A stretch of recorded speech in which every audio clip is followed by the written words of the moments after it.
ممكن تفهمني؟ جايب لكم عرض من مطعم بقالي بوكسات جديد.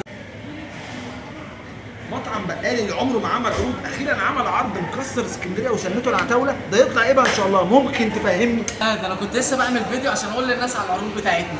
ممكن كده بقى بتأني وعلى اقل من مهله تشرح لي العرض ده وبالتفصيل؟ ومعانا اول بوكس عرض اسمه العتاوله، وده عباره عن 8 سندوتشات يا جدعان، عباره عن 2 لحمه مقليه و2 شيدر مقلي و2 بطاطس و2 هوت دوج. ده شكله عرض جامد قوي. ويا ترى السندوتشات معهاش حاجه تانية غير السندوتشات وبس؟ ومش بس كده، ده معاه بطاطس ومعاه مخلل. وهل ده بقى العرض اللي حلتكم ولا عندكم عروض تانية؟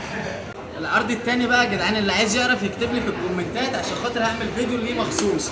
وعايز اقول لكم العرض ده لفتره محدوده، من 140 جنيه عملنا عليه خصم بقى ب 100 جنيه بس.